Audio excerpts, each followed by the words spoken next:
Hi everyone, Alex here from Squats on the Spectrum, and welcome back to another training log.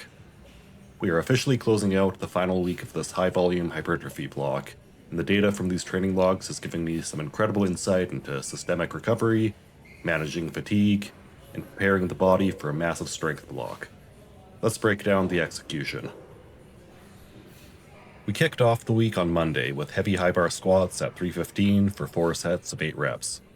Interestingly, the mechanics of these actually felt significantly smoother than 305 did last week. My baseline strength was completely solid. Instead, the primary challenge here was pure conditioning. The final set, I still had a solid couple of reps left in the tank. This dedicated high bar phase has built up some exceptional quad hypertrophy and structural positioning, and I am optimistic about how this will translate into raw force production when I switch back to low bar mechanics for my upcoming strength and peaking block. My presses and my pulls went according to plan. I completed my close grip bench with 205 for 4 sets of 8, which will set me up to push some big weights when I transition back to my standard grip width for strength. Finally, I completed my Romanian deadlifts with 275 for 3x8. Romanian deadlifts have traditionally had excellent carryover to my pulls from the floor, so I'm looking forward to seeing how my deadlift responds when I switch back to 5s. On Wednesday, I did what many lifters consider unthinkable. I completely skipped a workout.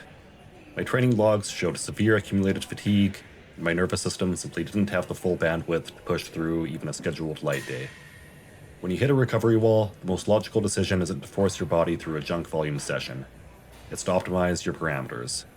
I audited my physical state, decided that the high leverage move was to prioritize recovery, and took the night off to let my nervous system rest. That deliberate recovery day paid off immediately, giving me just enough juice to execute my medium day on Saturday. Here's how the numbers shook out. First up, high bar squats. 260 pounds for 3 sets of 8. Consistent, rhythmic, and perfectly on target. Next was dumbbell bench press, grabbing the 90-pounders for 3 sets of 8.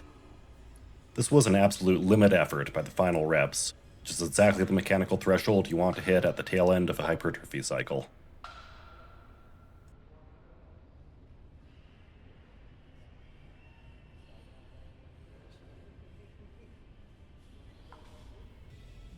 Barbell rows, 185 pounds for 3 sets of 8. Pushing through the final 2 repetitions was an absolute battle, meaning we calibrated the load perfectly.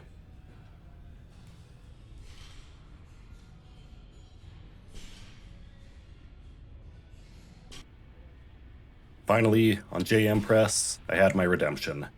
After hitting a bottleneck previously, I returned to the 85-pound load and locked down all 3 sets of 8 perfectly. This is a massive data win, confirming that my triceps are carrying a lot more structural strength into the next phase. This upcoming week, I'm running a much-needed, highly structured deload. The goal here is simple: dramatically taper the volume to wash out accumulated fatigue, while keeping the movement patterns fresh. This sets a clean slate for my maximum effort strength block. Test day is rapidly drawing near. Based on the hypertrophy metrics I logged over this block, I am highly confident that I'm on track to smash lifetime personal record on at least one of the big 3 lifts. Thanks for tuning into the data behind the strength. If you want to see how this transition to low bar squats unfolds, hit that subscribe button and let's keep building.